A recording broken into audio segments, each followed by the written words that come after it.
So the very first thing that you've ever taught me, you know what? You know what it is? Just guess. Just think about it. But anyway, you can't guess because you obviously were so small. You were so little that you couldn't even remember anything, and you had no idea that you were teaching me something. So when you were born, when you came to this world, I was so happy, and I was just abnormally happy. It was not just like regular happy mom. I was so happy that it was almost annoying for everybody else around me. I would pick you up, I would put you down, I would take care of you, I would rock you. I just had so much energy, and just like I was full of joy, and although I just like would not be able to sleep because you were there, but I just never got tired. And you know what you taught me? You taught me to write a song. I had never written a song before that. So just for you, I wrote a song, and I want to share it with you because I think I never shared it with you when you were able to understand things. So I just wanted to give you a few lines of that here, because people around me at that time just would kind of get annoyed. So I quit singing that, but I used to sing that to you a lot. So maybe that has a little bit to do with why you want to go into art.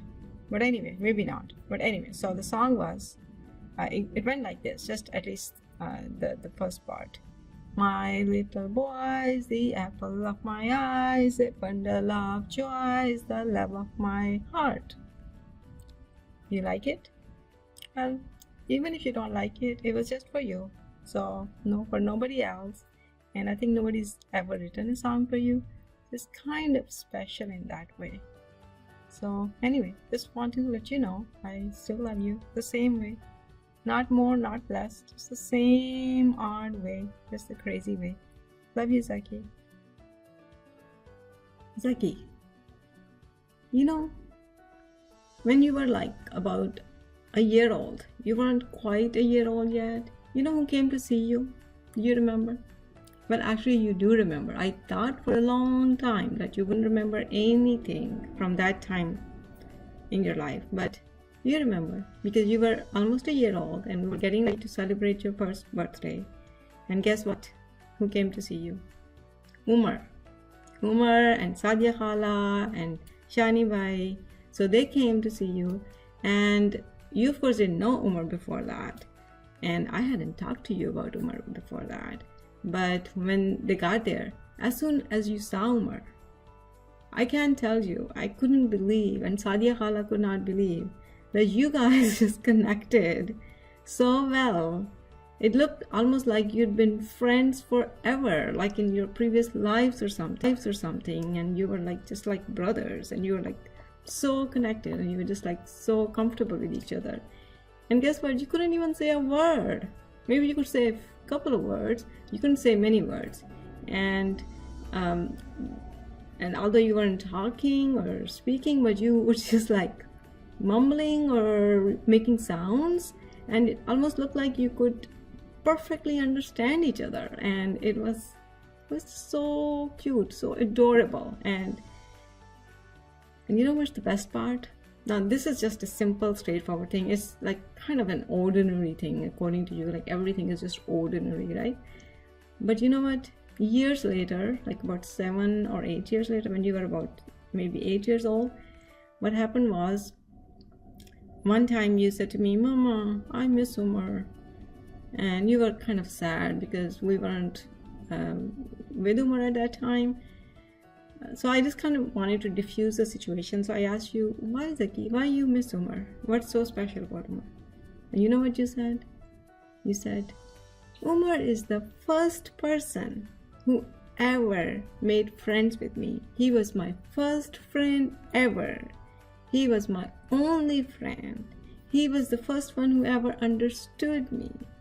And you were so emotional about it. And it was so adorable. It was so special because I was so glad to hear and see that you could actually recognize that special quality and that special bond that you made with Umar.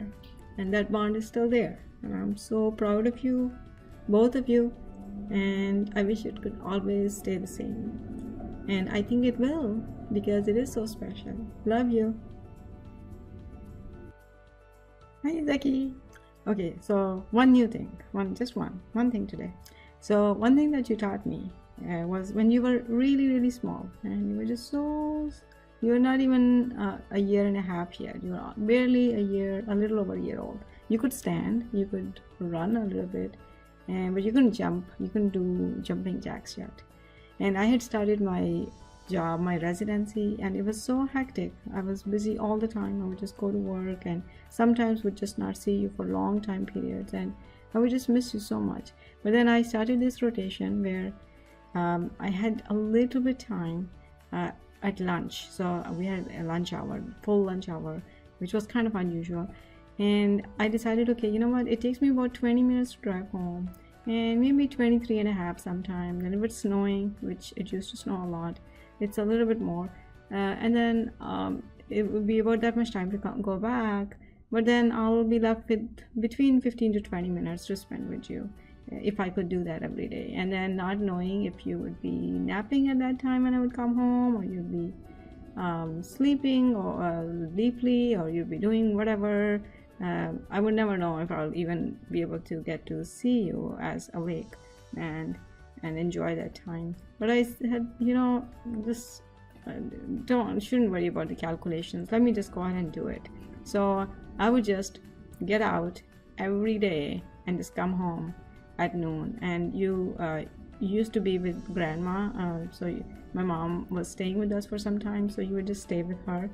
And as soon as I would open the door of the house, I would see you just stand there and just have your hands grab the rail, and you would just be so happy. It was just like your face would just light up, and you would just have this huge smile, and you would just stomp your feet, and it was just so precious to see that. And you'd be like, you'd almost pretend, or you'd like act as if there is something huge that you won. And I started doing it, and it just became so worthwhile that I decided I'm not going to think about how much effort and how much time I get out of it.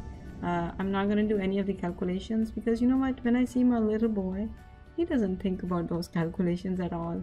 All he does is just enjoy the time. So you taught me how sometimes, actually most of the time, when it comes to value, the quantity doesn't matter, it's the quality that matters.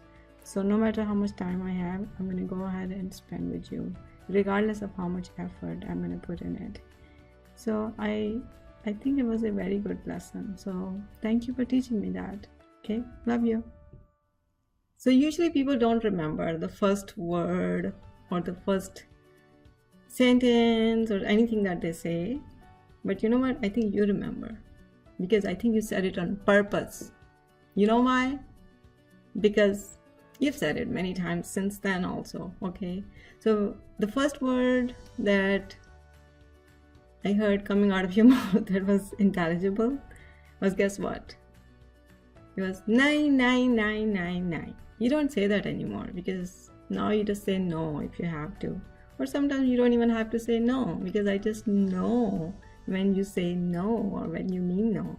But anyway, the first time when you used that word nai was when I was giving you a shower.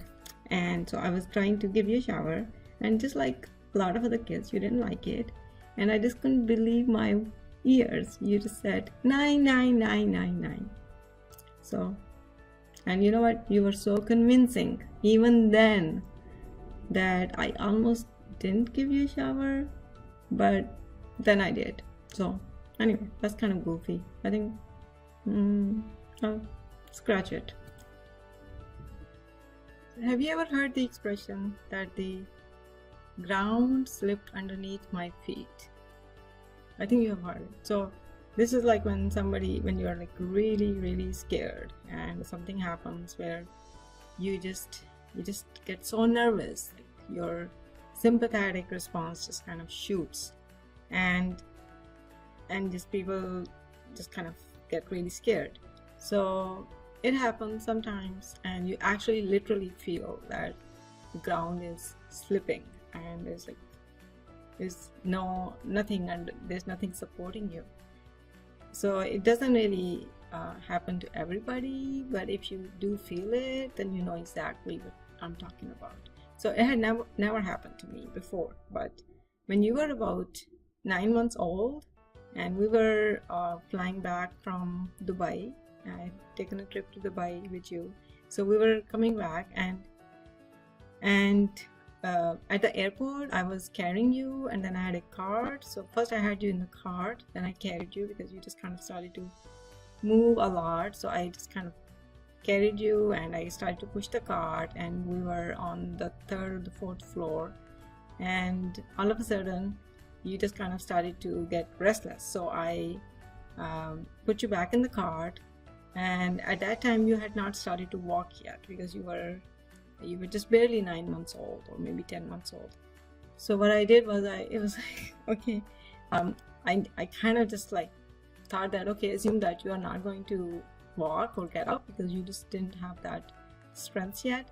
You just kind of all of a sudden just got up and just tried to get out of the cart, and right there your leg just kind of, one leg went out of the cart, and for a second I thought that you were just going to jump off, and we were on the top of the 3rd or 4th floor, and I got so scared. I thought you were just going to go right down, straight down, and that's when the ground just slipped underneath my feet.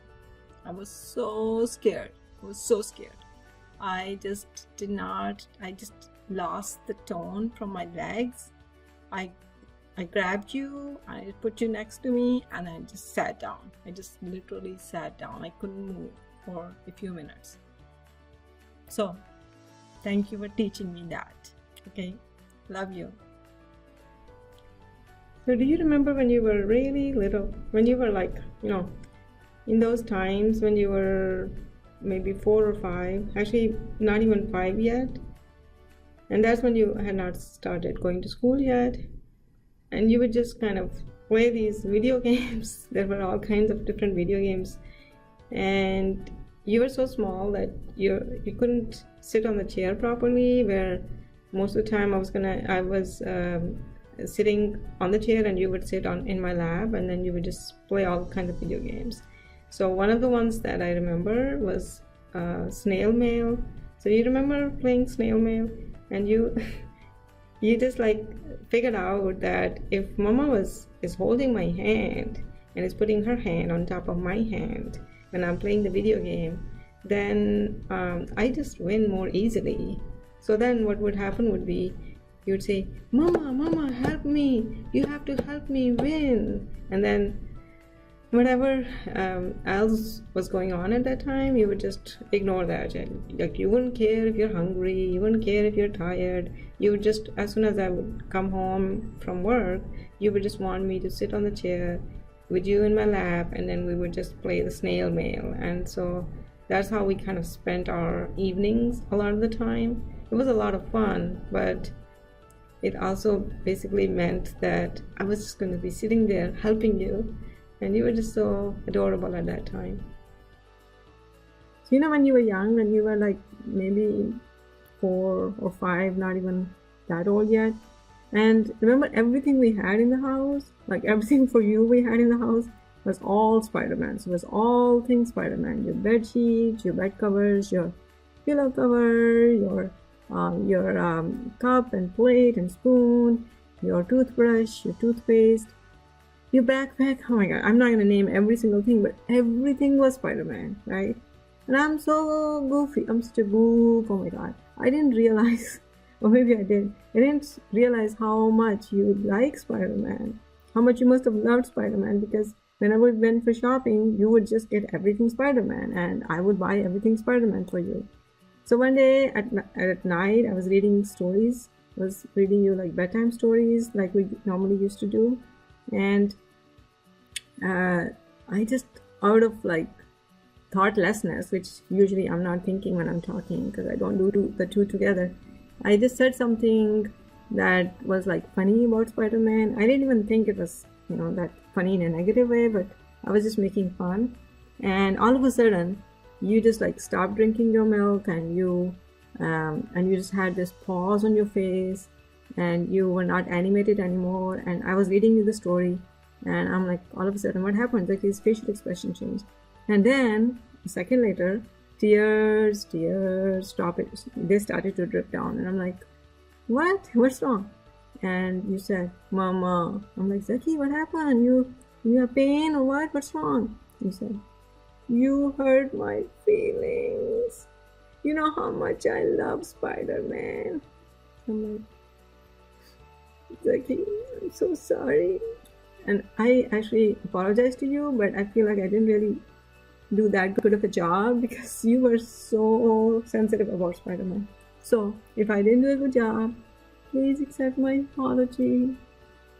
I will never say anything like that about Spider-Man, even if you don't like Spider-Man anymore. Okay? Love you. So remember that Uncle Four? Do you remember Uncle Four? So yeah, you can take that with you. So when you were so small, you were like maybe 6 or 7 years old, and whenever you would make a mess in your study room or on your desk, I would get upset with you. And then one time, you know what, before I even said anything to you, you just started to explain to me how you didn't do anything wrong, it wasn't your fault, this and that. And it just occurred to me that how about if we come up with an imaginary person, Uncle Four, namely, and just blame it on Uncle Four. So I said, no, Zaki, I know, you didn't do anything wrong, it was Uncle Four. And as soon as I said that, you just your eyes sparked and you became so happy because you realized that I can just blame everything on Uncle Four. So from then onwards, we made this game and we enjoyed it so much because anytime anything went wrong, we just said, oh, it's Uncle Four's fault. So it was nice, and I think it went on for quite some time until we just figured out, just like, one of those Santa Claus stories, it doesn't work anymore. And so we gave up, but it was nice. So thanks for sharing that with me. I think it was really cool. Love you. Okay, so you were 4.5 and we were in Kokomo. So I picked you up from daycare, and it was very close to my work, and you used to actually not very much like going to daycare because you didn't really have too many friends yet. We were new, and Umar had not moved there yet, so you were like just taking it easy. So typically whenever I would pick you up, you would be just super happy that I got you and we're going home. So one day you actually, and you never really look forward to going to daycare, but we had to do it. So you one day you actually seemed really excited to go back to daycare the next day, and I'm like, okay, that's good, because you said, Mama, I'm gonna go back tomorrow and play with my friends. I'm like, okay, what is it so special about tomorrow that's making you look forward to it? So I didn't ask you, but then you just on your own you said, because I'm gonna go bike riding. And I'm like, okay, that's good. And I'm thinking in my head, you don't really have a bicycle or a tricycle. So I said, Zaki, are they going to give you a bicycle or a tricycle? You said, no, but you're going to get one for me. I'm like, okay, it's the end of the day and I am kind of tired. We're not going for shopping. And you just assumed in your head that I'm just gonna somehow arrange it and get it for you. So you were all optimistic about it. And I'm like, oh my god, I don't want to disappoint you, but I'm not really going shopping, and tomorrow morning I am going to work, so I don't know how we'll do it. So I just explained to you, Zaki, I don't think we can do it.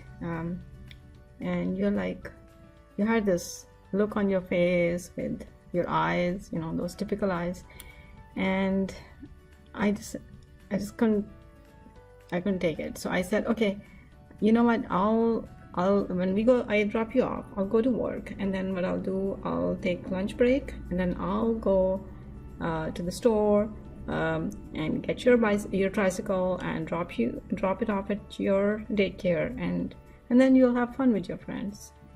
So you were like, yeah, I knew you could do it.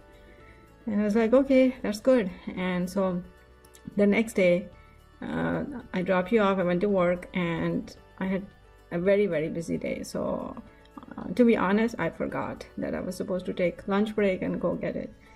So I didn't. I'm so sorry. And then actually I just completely forgot about it. So I picked you up from school, and as soon as I saw your face, I just remembered. And you had this, you didn't have like you had like this face with that look, that mama. But I mean, yeah, like this. But you didn't really say anything to me, and I just totally crushed my heart. And I was like, Zaki, I'm so sorry. I was supposed to bring your tricycle and you were supposed to have fun. I'm so sorry. And you know what you said? You said, it's okay, Mom. I stayed inside. Some of my friends went out. They played. But you know what? There were a couple of other kids in the class. So I just kind of hung out with them, made really good friends. So now I have like 2 really good new friends. And I also got to hang out with my teacher, who I think is very cool also. And you had like no remorse, no complaint, nothing like that on your face. You could have just kind of made me feel more guilty, but that was just so sweet of you. And so I learned that, you know, you can make the best out of any situation, and you are more resilient than I thought, and you are more thoughtful and more forgiving than I could imagine, even at that age. So thank you so much for teaching me that, Zaki. I love you. So one time we were traveling. You were like almost 8, and I decided, okay, I'm gonna take Miracocha and take him to Orcas Island, because that's the most beautiful place on earth that I've ever visited. So you and I flew there all the way. It was a long plane ride. It was a long flight, and then after that we had to take a ferry. That was another hour long. And then we finally got to Orcas Island to see Uncle Tony and Auntie Mary. But anyway, on our way back, it was November and the weather was really bad. It was really cold. But anyway, we had a good trip. So on the way back, you were on the ferry, and I saw that all of a sudden you were standing there, and all of a sudden you had that look on your face. I'm like, what's going on? You just all of a sudden there was this, you know, this like cloud of sadness on your face. And I'm like, oh my God, what's wrong with Zaki? I hope he's okay. And you just were staring in the water, and I was like, what's going on? Let me dig in his mind and see what's going on. So I asked you, Zaki, are you okay? And you just kept looking at a certain spot, and I couldn't see very well. And I'm like, what's there? Why are you looking at one place and not talking to me? And you said quietly, Mom. I said, what? Said, Mama, I feel really, really bad for that duck that's right there in the middle of the water, and that's just so lonely. So that was so sweet. You know, you were so sensitive to even animals, and you cared about them so much. At that time I realized that although you're only 8, but you know that being lonely can be very, very sad. And I don't know if you were just reflecting on something or you actually just kind of felt it at the moment, but that made me feel that, okay, you know, Zaki is able to feel all of this and is able to share all of this. So that's actually a healthy sign, although you looked really sad, but I was happy to see that. So thanks for sharing that with me.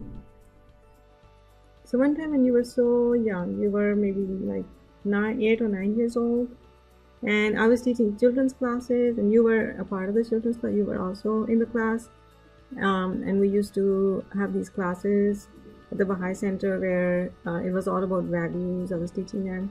So one day you were just sitting behind the desk, and you just kind of had your hands like this, and you were just looking all the way somewhere and deep with thoughts in your head.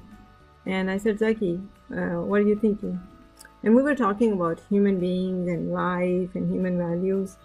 And you just kind of put your hands like this. You said, no matter what, there is no monetary price that you can put on a human life. Human life has value more than any monetary price. So when you said that, I was just so impressed because you were so young. I didn't expect that from you. So it was so wonderful to see you. And I learned how at a young age you were so philosophical, and you just had such a great great understanding of the value of human life. So I hope that stays with you forever. Okay, love you.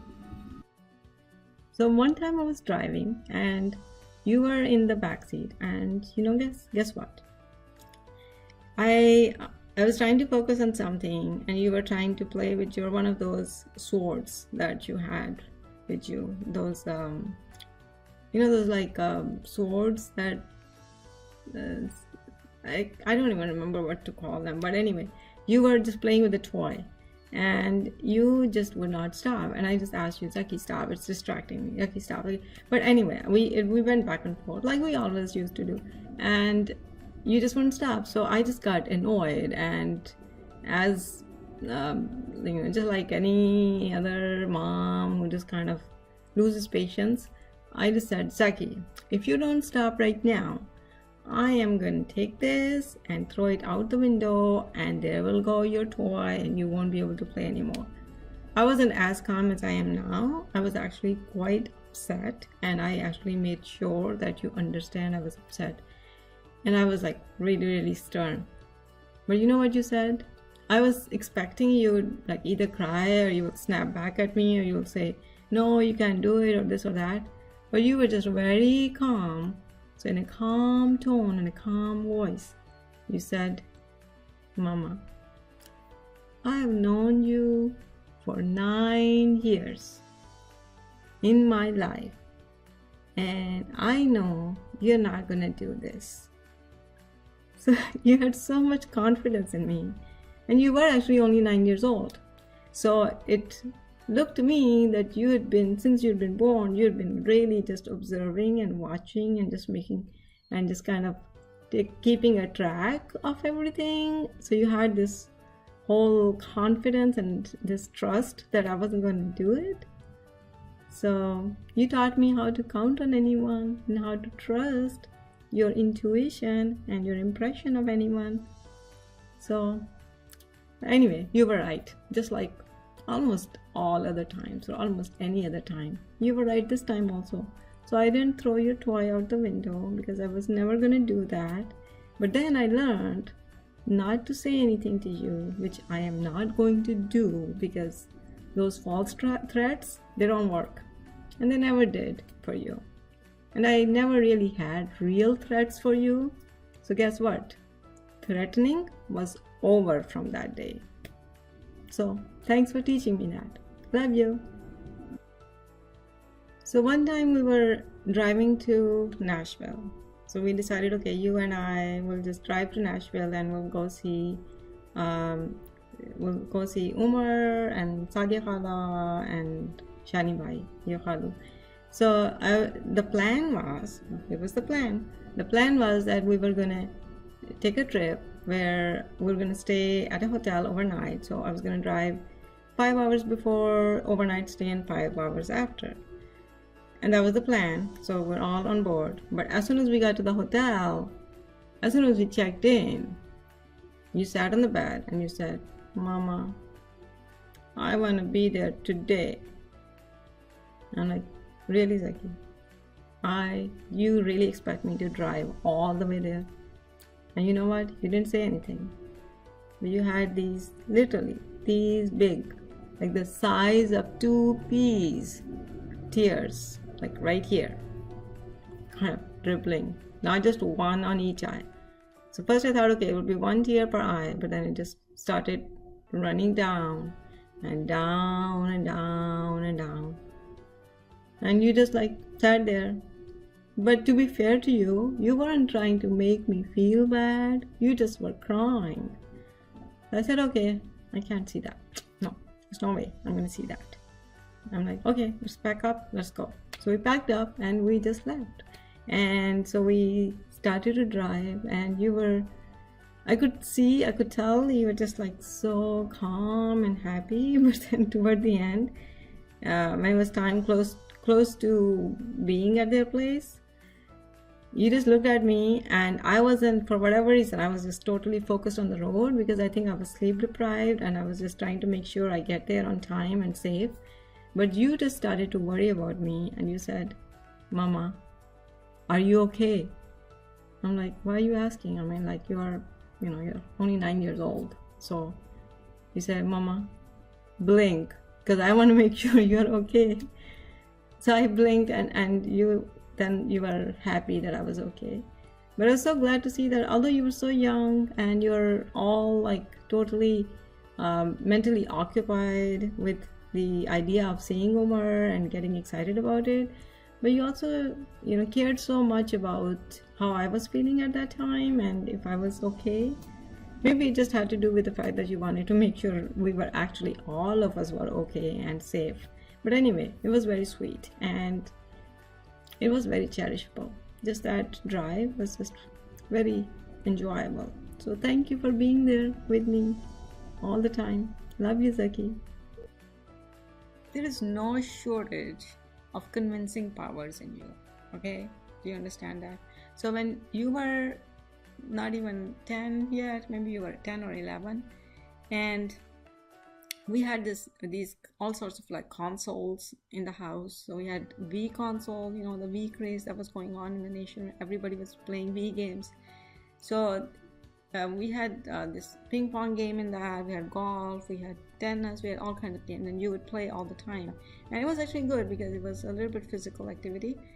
And so one time, we decided, okay, you and I are going to compete against each other. And those days, like, I was like a little crazy mom, and you were like just becoming, bigger, and you used to feel that, okay, maybe you could beat me sometimes, and you actually could. So we started to play Wii games, and most of the time I would be able to beat you, but in the ping pong game, you would always beat me, and you would just crush me. And you know what? You used that opportunity. One time we were playing and you just kind of crushed me totally, and you used that opportunity to tell me one thing, and you said, Mama, you know why you're losing? You probably don't know why you're losing. And I'm like, well, I guess you're better than me. And you said, no, you're losing because you don't play enough video games. What it takes is the hand-eye coordination, and you don't have that, and I have it. So I started to laugh inside. I didn't say that to you. I actually showed a little bit anger to you, and I'm like, why are you just making fun of me? And also, no, it doesn't mean that you should just play video games all the time. But actually inside I was laughing. I was thinking, wow, Zaki's just got such a great convincing powers, and he can just kind of use this as an opportunity. He's so smart that he can use this opportunity to kind of get me to say yes to whenever he wants to play video games. Because it improves his hand-eye coordination. But you know what? He didn't do that. So anyway, I'm so proud of you for being so smart, smarty pants. But thank you for teaching me that. Love you. So one time we went to get a phone for you, and you know what? I was like, everybody was getting iPhones those days, and you were like in middle school, and so I was going to get a phone, and I was just assuming that you were also going to get an iPhone, because you know what else, like what else would you get, right? But so I was just thinking, okay, are you going to get a black iPhone or a white iPhone, or what type of phone? So we got to the store, and the manager asked you, okay, so what phone you want? And I said, yeah, an iPhone. So like, do you want like a black or white? And you said, oh no, I don't want an iPhone. I'm like, what? Really? So store manager asked you like, oh, okay, so why don't you want an iPhone? And you said, because that's too mainstream. And you were like almost 12 only at that time. And so I was like a little bit surprised, and I wasn't amused at the time, but I was surprised. And the store manager, she really got a kick out of it, and she said, wow, this boy's up to something. And so I was slightly annoyed, and I was like, why are you making it difficult? Just get an iPhone. But you were like, no mom, that's just too mainstream. I want to do my own thing. So at that time I think I didn't realize, but later I did realize that you are really not mainstream. You are your own stream, which is kind of cool. So I like it. So create your own path, right? Because that involves creativity. And that's the best thing, right? That makes you feel alive and feel like you're doing it your way, as long as you just don't hurt anyone else. I think that's the great thing. So I'm really proud of you for choosing your own path. July 16, 2011. Do you remember that date? You don't remember, of course. But you know what happened? I was getting you ready in the morning, so I was taking you to school, and everything was just kind of normal for you. And I had this big speech that I was going to deliver in front of a big audience, and that was going to be like a master speech for me, because it was going to change the trajectory of my career. So I had been preparing for it for so long, and I was all like ready for it. But in the morning before we went to school, you said to me, "Mama, you know what? I am going to Mars." And I'm like, "Really? Where did that come from?" You said, "Yeah, there is a spaceship that's going to Mars in 2029. So in less than 15 years from now, I will be, or less than 20 years from now, I will be going to Mars." And I'm like, "Exactly. When did you think about it for a few days? Who gave you the idea? Do you even know what that means?" And you're like, "Yes, I know. I'm going to go to school, then college, then I'll become an astronaut, and then I'll go to Mars." And I'm like, okay, Zaki's kind of really thought through it. And in the past, he's said that he's going to become a firefighter, or is going to become like going to work at GameStop or McDonald's, or all kinds of different things that he's wanted to do. So maybe it's one of those things. But when I saw that you were like really serious about it, I just started thinking about, okay, maybe I don't know how serious he is. Let me ask him more questions.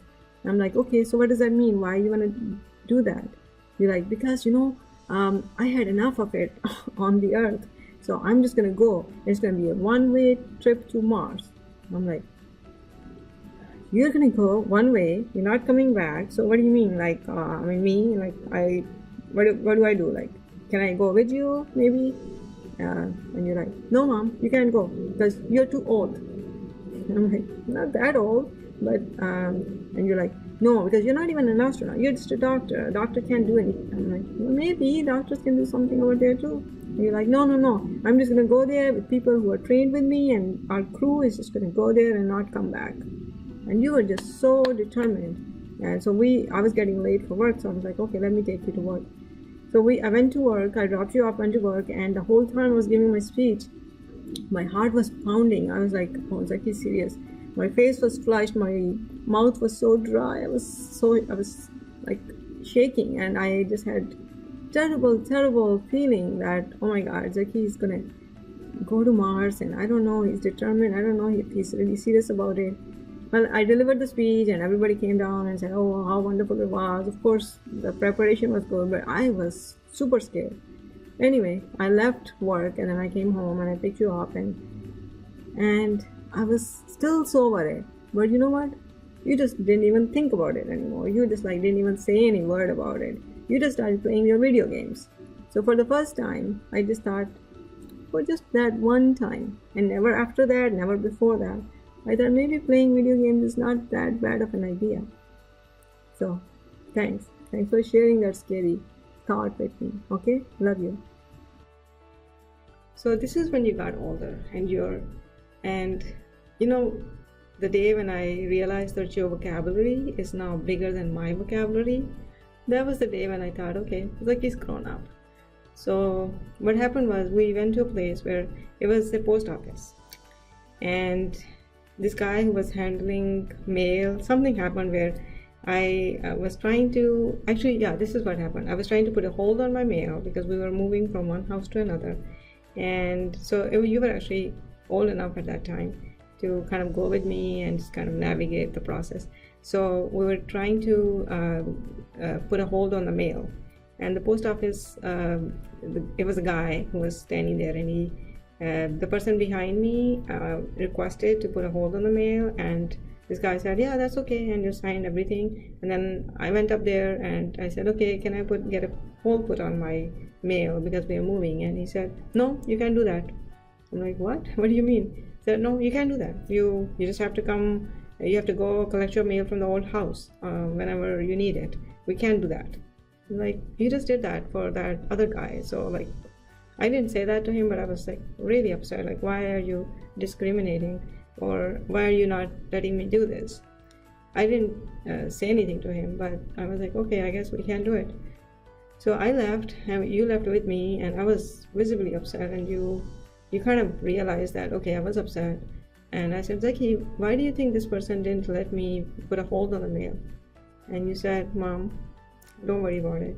I said, why? Why do you think so? Do I look somebody who is not like a good citizen, or somebody who he doesn't trust, or what do you think is going on? He said, Mom, I don't think it has anything to do with discrimination. I think this person really has, is what he's doing is he's exercising street level bureaucracy. I'm like, okay, what does that mean? You said street level bureaucracy is when somebody is just going through the process of checking the boxes and practicing bureaucracy even when they don't have any authority over anything. So basically these are workers who really just kind of don't have any power or authority, but they will just exercise, they will make things appear like they're more difficult for you just by exercising the bureaucracy.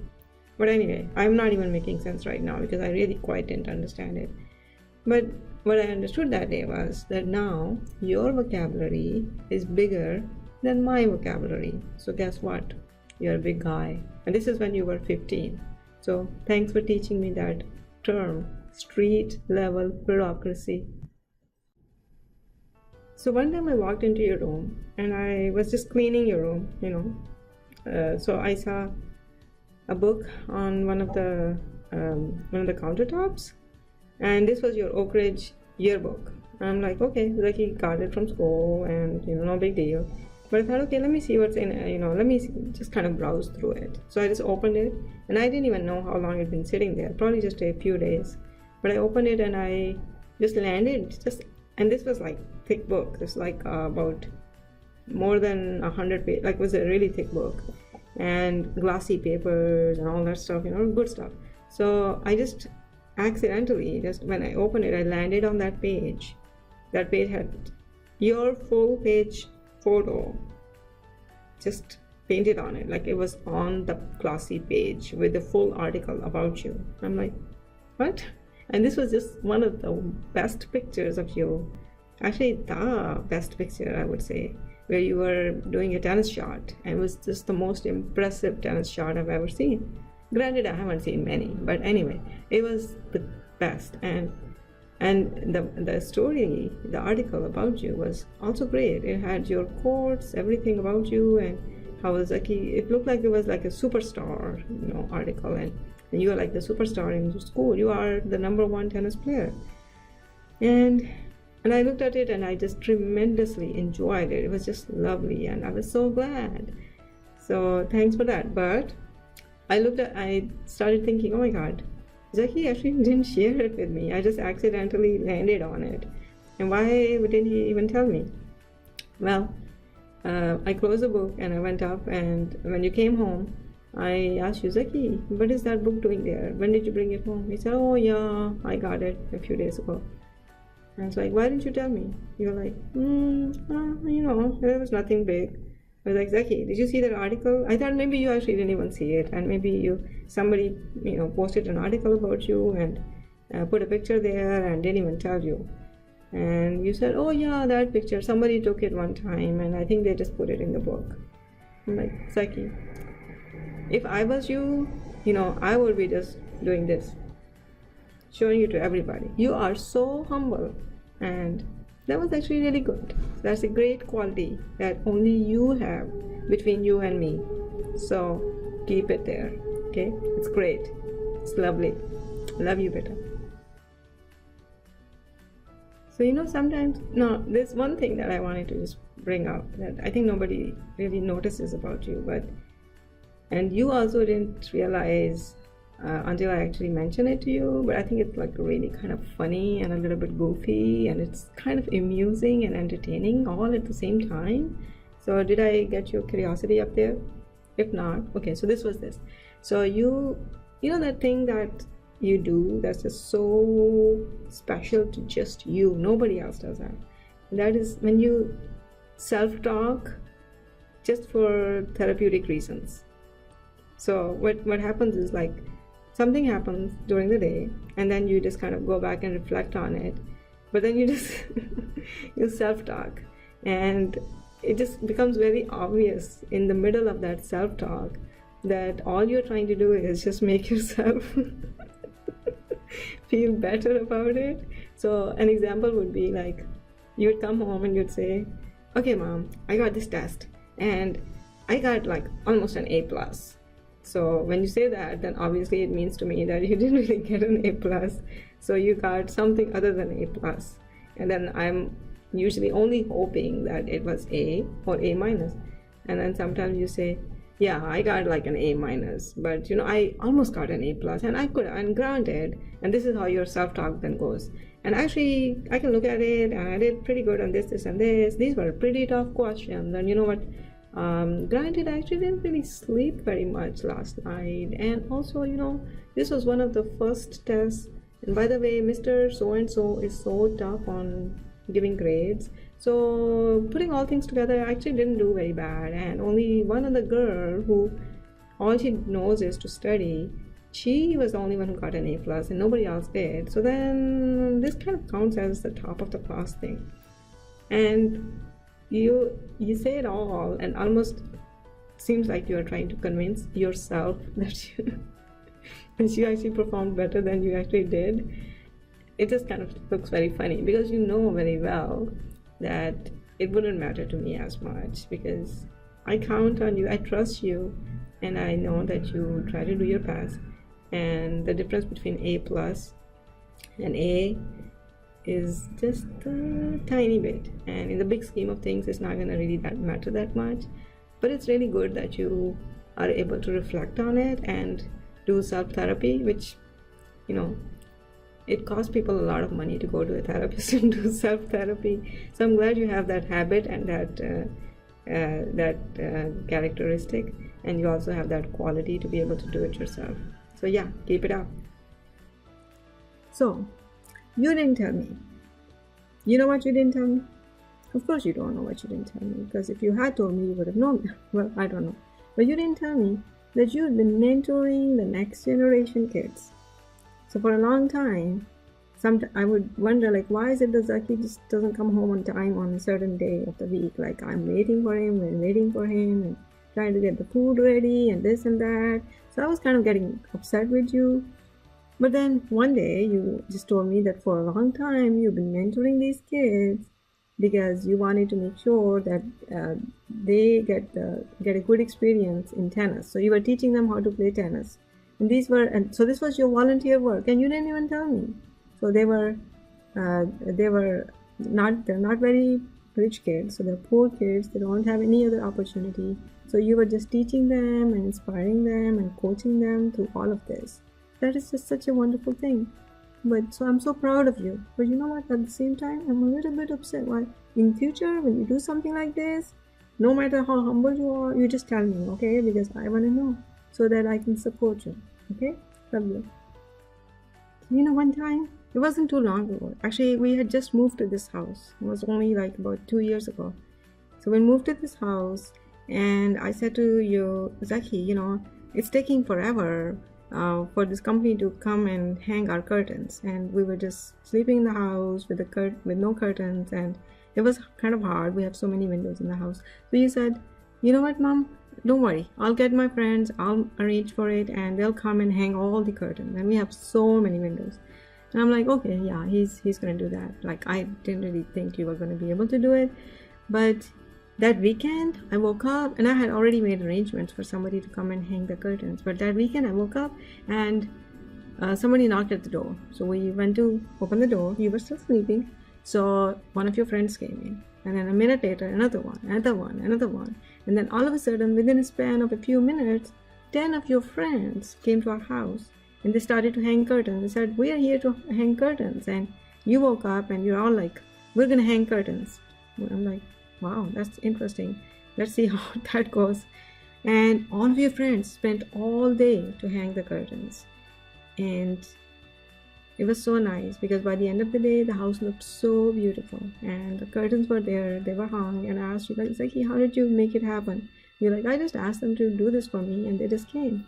And without any compensation or any reward or any money or any income, they just did it just for you, and you just had asked them the day before. And it just showed me how popular you are among your friends and how much you can count on them and they can count on you, and how you kind of work together and you have such a great camaraderie. So it was wonderful to see that. You know what was the funniest part? That none of them had done that before. So they hadn't done, it was their first time. But they still went ahead and did that, and none of them even complained or said that it was too much or too much hard work. They spent pretty much all day hanging the curtains, and just watching that was just such a wonderful experience. Thank you so much. Love you. So you know why I don't get upset with you anymore? Just tell me. It's not because all of a sudden you don't do anything that doesn't make me upset. Actually, there's quite a few things. Or it's not because I've just transformed into a wonderful person and I just become a Buddha. No, it's not that. There's a reason why I don't actually look very upset. You might have noticed that. So one time, this was some time ago, I was getting upset with you and I was like really mad. Not only that, I was looking mad too. So I just happened to look in the mirror, and that made me look really, really bad. So I did not look pretty when I was upset. So I just became double mad, because one, I was mad at you, the other, I was mad that I was mad. So I'm like, okay, I'm not gonna get mad anymore, or at least I'm not gonna show that I'm mad, even if I am. I'm just gonna keep cool, or try to keep cool, and maybe if I am upset, I'll just say that to you in some other ways. So that's how I just kind of quit getting upset, because I don't really look very nice when I'm upset. So it doesn't mean you get a free pass and do what you want to do. It just means that I'm probably not going to show it to you. But thanks for teaching me that becoming upset visibly is not a good idea. So I won't do that. And I'll just kind of try to make it where things are just okay. And if there is something objectionable, maybe I can communicate with you in a more civil manner. Okay?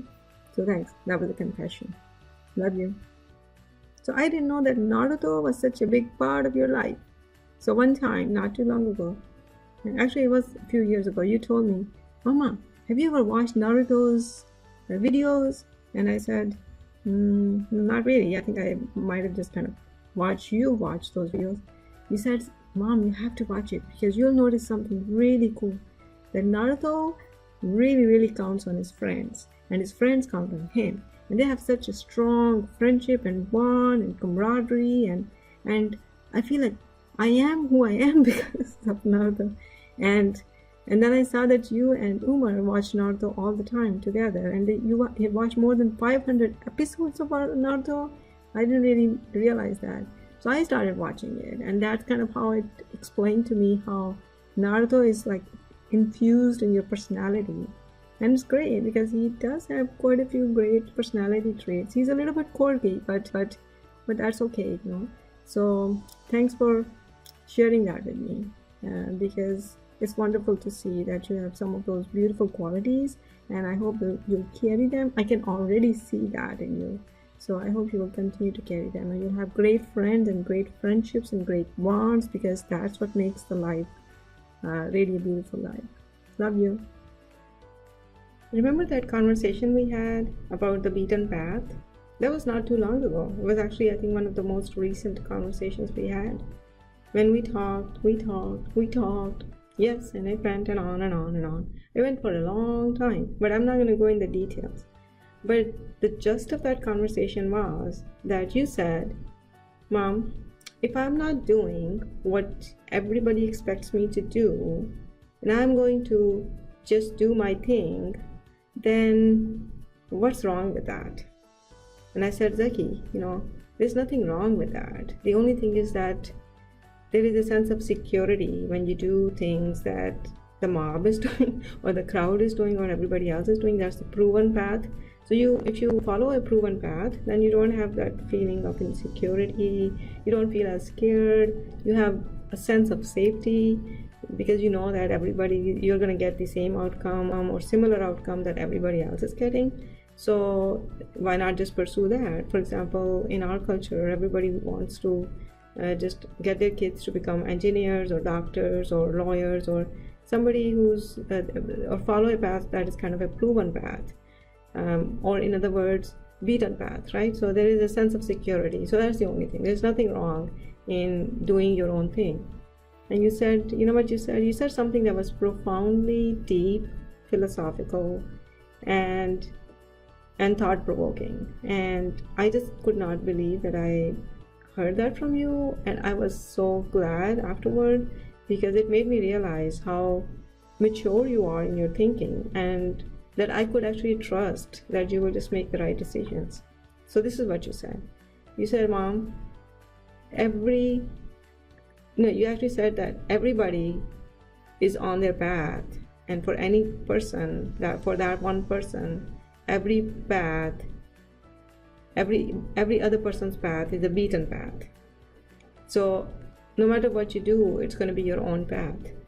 So just take that into account. And I think I'm just paraphrasing it here, and I'm not doing justice to what you said, but I just want you to know that it just had a very profound effect on me. You said that, for example, if I just kind of graduate from high school, start a business, or go to a school of science or technology where I get a good degree, let's say computer sciences, and then just kind of go do what everybody else is doing, then although you would think that this is a beaten path, or I would think it's a beaten path, but if I compare that with somebody who's in the ghettos of Philadelphia, you actually use the word ghetto, ghettos of Philadelphia, where vast majority of kids there in that culture are not even graduating from high school, then compared to that, this path, which is looking very ordinary to you, would be actually an unbeaten path.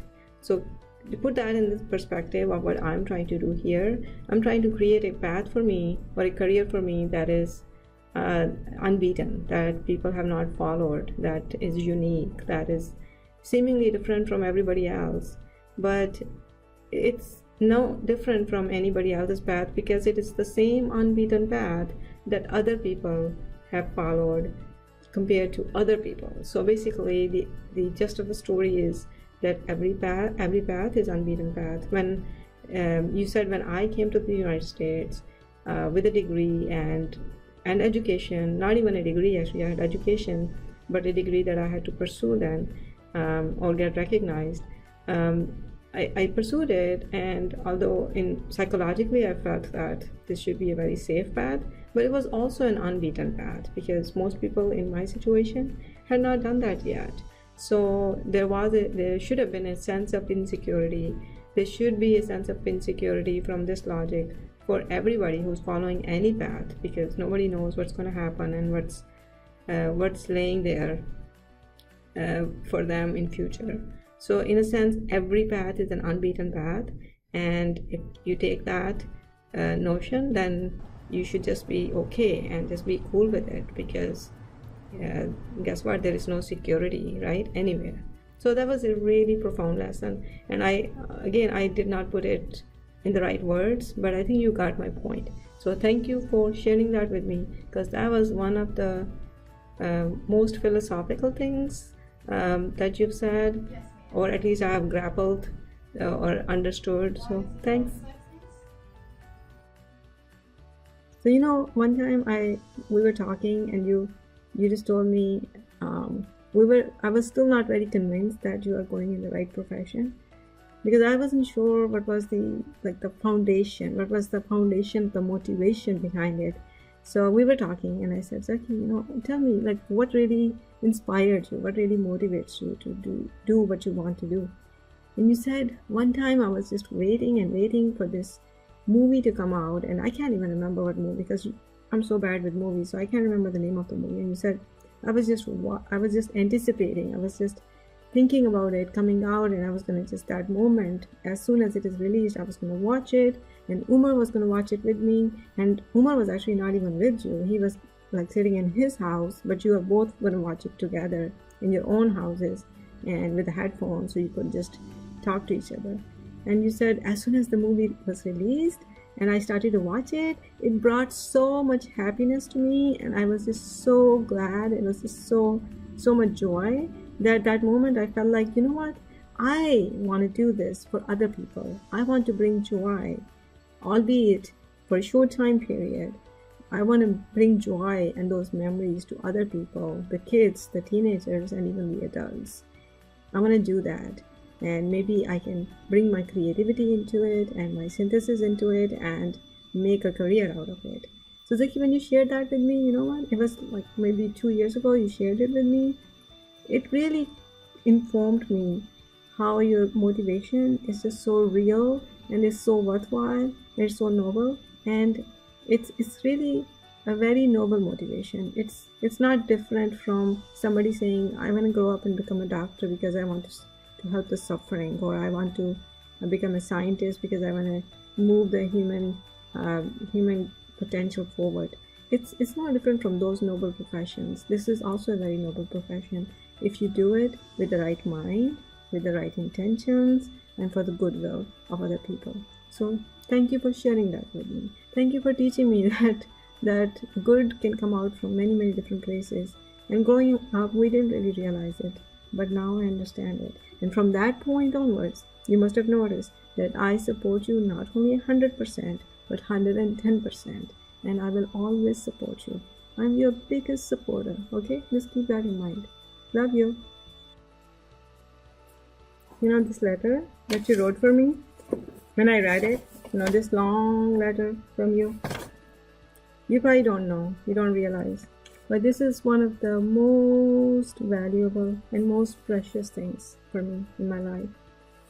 This letter is just so dear to me, and I'm not gonna get emotional, I'm not gonna cry, but the first time when I read it, I cried like hell, like crazy.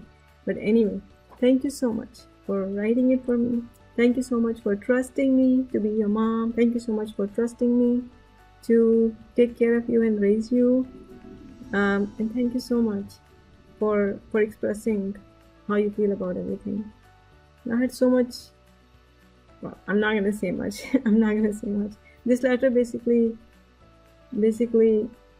gave me so much joy and so much relief and so much comfort and so much gratitude. It just means the world to me, Zaki. I can't express it, and I'm not going to. Actually, I'm just gonna let it go. Just wanting to let you know I read it. It's wonderful, and I just can't believe, it's unbelievable that you're so amazing. And I love you from here to the moon, and moon to the back, and to the Mars where you didn't go, and to the back, and for eternity. Thank you.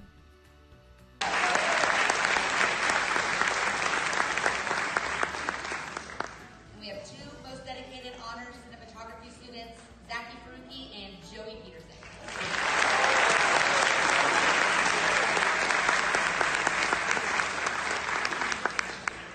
This year's Oakley's most dedicated editor award goes to Laura Downey.